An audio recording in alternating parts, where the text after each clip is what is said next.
But now I had learned that I couldn't escape this place. The whispers had become more than just voices in my head. They were real, and they were no longer just beckoning me. They were guiding me, forcing me down a path I didn't understand, urging me to face what I had avoided for so long. The land was changing me. Each night it felt like I was losing more of myself, becoming something less human and more something else, and I couldn't fight it anymore. I had tried to block it out, to ignore the whispers, but I had learned that the more you resist, the harder it pulls. I knew there was something to the old man's warning, something about the woods, about the barn, about the land itself. But it wasn't just a warning, it was a curse that had been placed on the farm long before I came, and one that I had just stumbled into. And now, it had claimed me. The night I ventured out to the barn again, something was different. The air was colder than usual, and the woods felt like they were pressing in on me, trying to keep me away. But I couldn't stop now. The whispers had gotten louder, urging me forward. They weren't just calling me, they were telling me I had to go into the woods, that I had to complete the ritual. The ritual. I didn't know what the ritual was or how it worked, but the whispers kept saying the same thing. You must complete it. Only then will you be free. Free from what? Free from the whispers? From the land? Or was there something else they weren't telling me? I walked toward the barn, the moon barely visible behind the thick clouds that had rolled in. The barn's dark shape loomed in front of me, its broken windows like empty eyes watching me as I approached. The closer I got, the more I felt the pressure, the weight of the land around me. It was as though the farm itself was breathing, alive, waiting for me to make my move. I pushed open the barn door, the rusted hinges groaning as I stepped inside. The air inside was thick and musty, filled with the scent of decay. And then I saw it. The symbols. They were carved into the floorboards, deep and ancient, their edges worn from years of neglect.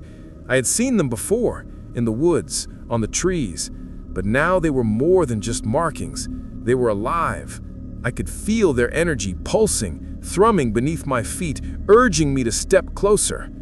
The whispers in my head grew louder, more urgent, telling me to kneel, to begin the ritual. I didn't understand what was happening, but I knew I had no choice. The land had already claimed me, and now I had to follow through. I kneeled by the symbols, my fingers trembling as I traced the edges of the markings. The moment my skin touched the wood, the air shifted. The whispers stopped. Everything went still, and for a brief moment, I felt calm, like I was exactly where I was supposed to be. But then, I heard it. A low, guttural sound, like something heavy moving in the dark. A shadow shifted in the corner of the barn, and I looked up. The figure was there again. The same dark silhouette that I had seen in the woods, but this time, it was different. It wasn't just a shadow. It was real. I could see the outline of its twisted form, its hollow eyes staring at me from the darkness. The whispers returned, louder now, filling my ears with a deafening roar. You have come. You must finish it. I backed away from the symbols, my heart pounding in my chest. I couldn't move. The figure stepped forward, its form becoming clearer with every passing second. It was tall, its body twisted and malformed, with limbs that stretched unnaturally long. Its face was just a hollow void, no eyes, no mouth, just emptiness. And then I heard the voice, not in my head, but in the barn itself, deep and echoing. You have broken the rule. Now you must pay the price. I felt a coldness rush through me, as if the very air in the barn had frozen. The ground beneath me seemed to shift, like the earth itself was moving, pulling me deeper into its grip. The shadows closed in, surrounding me, and the whispers became a chant, growing louder, more demanding. I tried to move, to run, but my body wouldn't respond. I couldn't breathe, couldn't speak. The figure loomed over me, its presence suffocating, overwhelming. And then, the air cracked with a sudden sharp sound, a thunderous boom that shook the barn. I fell to my knees, my chest tight with fear, and I looked up at the figure. It was moving now, its form shifting, changing, becoming something worse. The whispers rose to a crescendo, and I realized then in that horrible moment that the ritual wasn't just for me, it was for the land, for the curse that had been placed here long before I ever arrived. The ritual was meant to bind me to the land, to trap my soul here forever. The ground beneath me cracked open, and the figure reached out, its skeletal hand grabbing hold of my arm. I screamed, but no sound came. The coldness in the barn intensified, suffocating me, crushing me. The whispers filled my mind, drowning out everything else. I had broken the rule. I had crossed the line. Now, there was no escape. The darkness around me felt suffocating, pressing against me like a living thing, tightening its grip with every passing second. The figure, the creature, loomed above me, its skeletal fingers digging into my skin. I could feel the coldness seep into my bones, like it was draining the warmth from me, pulling everything out until I was nothing but a hollow shell. The whispers were deafening now. They surrounded me, flooding my mind, drowning out every thought, every shred of resistance. It was all too much. I couldn't think, couldn't breathe, couldn't escape. I was trapped. We are all trapped. A voice inside me screamed. This is how it ends. I could feel the weight of the land pressing in, crushing me. The walls of the barn had disappeared, replaced by the cold grip of the earth itself. I was sinking into the darkness, into the very heart of the farm, the very heart of the curse that had bound me to this place. The whispers no longer came from the air or the shadows. They came from within me. They were me. "You are one of us now," they hissed. "You have come to the end, to finish the ritual. There is no turning back." I looked up at the creature, its hollow eyes staring into mine. It didn't speak anymore. It didn't need to. Its presence was enough. I could feel the weight of its gaze, heavy with the knowledge of everything that had happened on this land. The curses, the rituals, the souls that had been trapped here before me. It was all leading to this moment, my moment. But something inside me, something faint, something human, still fought against the pull. There had to be a way out. There had to be a choice. I can't give in, I thought, my mind screaming, even as my body betrayed me, kneeling in front of the creature.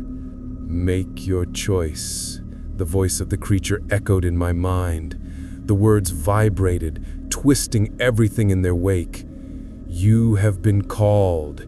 You have heard the whispers. Now you must answer. You must give something in return." It was then that I realized what it meant. The price, the sacrifice, the final choice.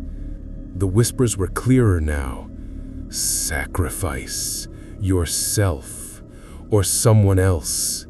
One life for another. One soul for another. The land demands it.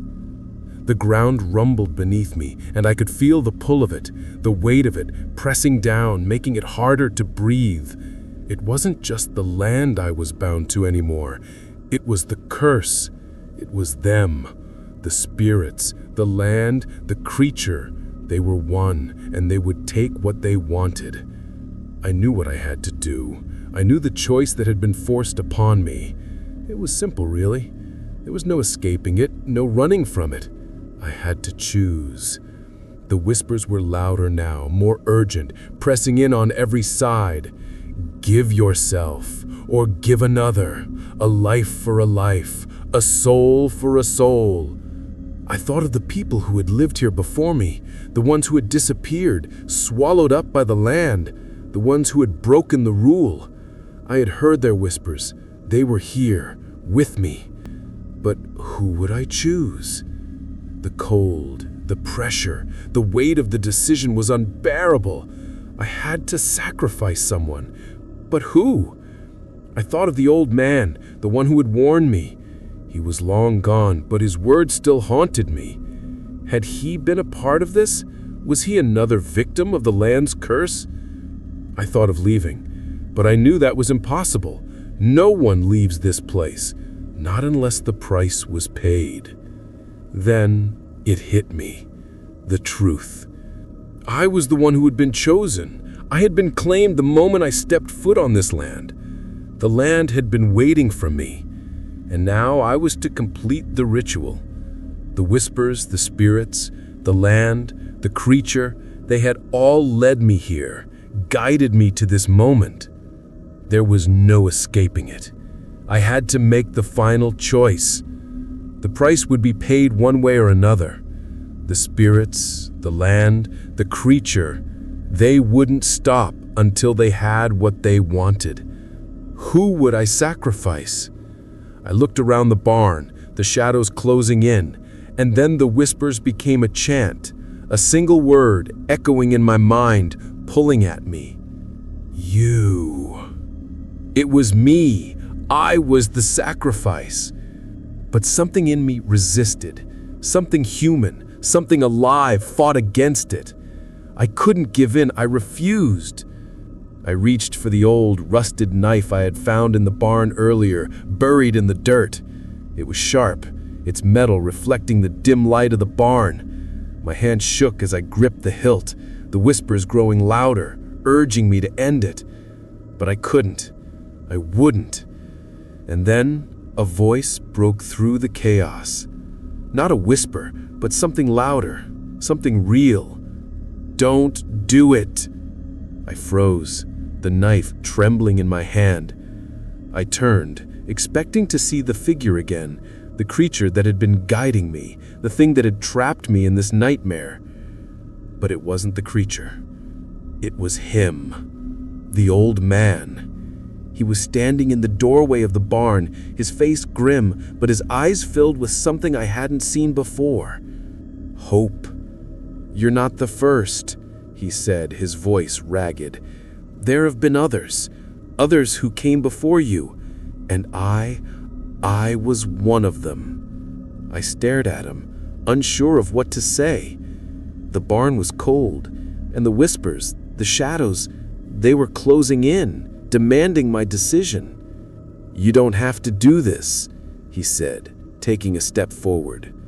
You can break the curse. You can still leave this place. I shook my head. How? How can I leave? I can't escape. They're everywhere. They want me. They want my soul. The old man's eyes softened, and for the first time I saw the true weight of what he had been through. I know what they've done to you, but you don't have to become them. There's still time to fight. You have to choose. I looked down at the knife in my hand, the weight of it pressing against my palm.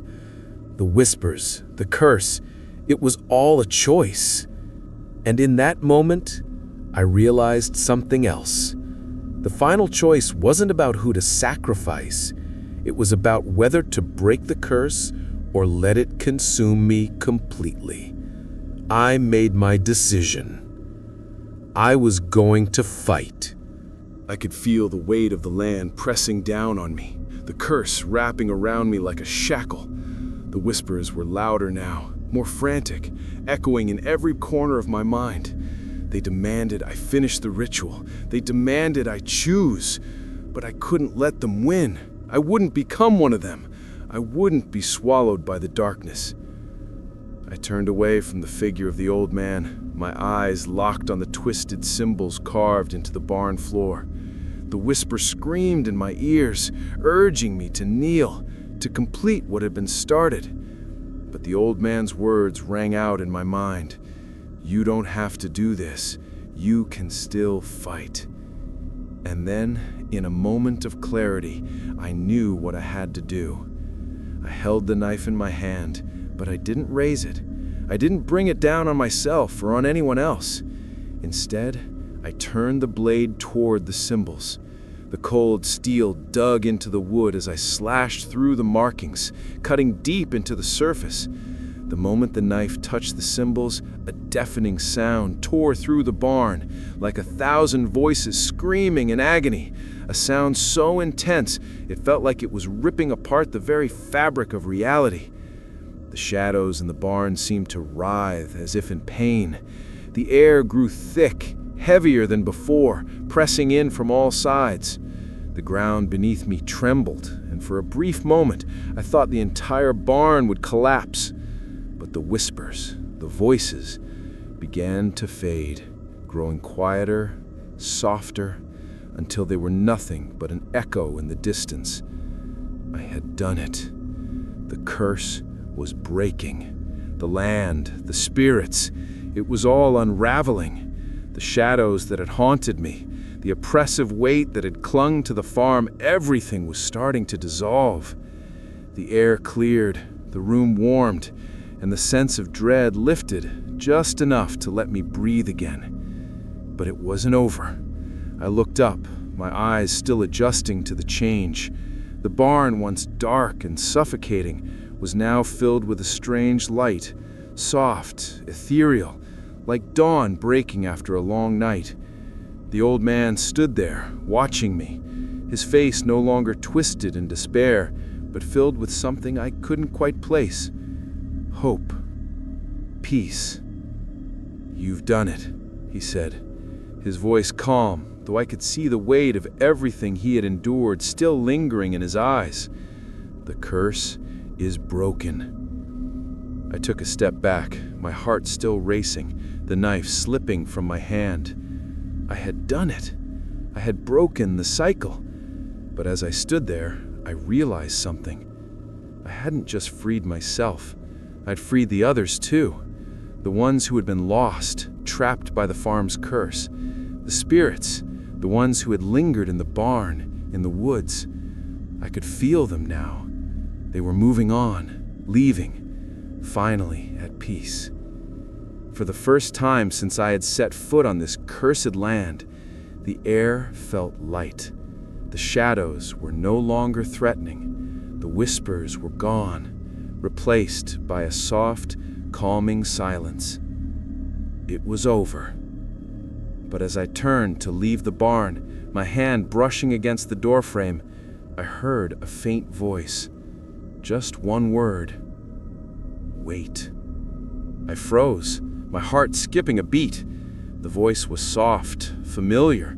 It came from the very air, like a whisper that didn't belong to the barn, but to the space between worlds. I turned, my eyes scanning the empty barn, the now empty space where the spirits had once lingered. And then I saw it. Her. A figure standing in the corner, just barely visible in the fading light. It was the figure I had seen all those days ago, the shadow that had followed me, the one that had haunted the woods. Her face was clearer now, and for the first time, I could see her expression. Peace. She smiled at me, not with malice or anger, but with a deep, abiding gratitude. And in that moment, I understood. I had saved her, just as I had saved myself. We were both free. With a final, knowing glance, she faded into the light, vanishing into the air like mist in the morning sun. The whispers were gone. The curse was gone. The farm, too, was starting to change. The trees, once so oppressive and suffocating, seemed to breathe with life. The fields, now bathed in light, looked almost welcoming. The land that had once held me in its grip, forcing me to follow its rules, to be consumed by its darkness, was finally free. I stepped outside the barn, breathing in the fresh, clean air. The moon had risen, high in the sky, its light illuminating the farm like it had never been before. The darkness, the weight, the curse, all of it was gone. The world felt lighter, more alive, and for the first time since I had arrived on this farm, I felt like I could leave. I was leaving. But then, as I stood there, one final thought crossed my mind. I wasn't sure I could ever truly leave. This farm, this land, it had changed me. It had become part of me. No matter how far I went, no matter where I went after this, it would always be with me. The whispers might be gone, but the memories would remain. The land would always call to me, always remind me of the choice I had made. As I took my first step away from the barn, the farm, I felt a shiver run down my spine. The past would never truly leave me, but I knew now that I had broken free from the curse. I had survived, and that, in the end, was enough. I said softly, "If you ever hear the whispers in the wind, know that they're not just the wind. They're waiting, watching, and if you listen long enough, you might just hear the truth." And with that, I left the farm behind me, the echoes of the land's whispers fading into the night.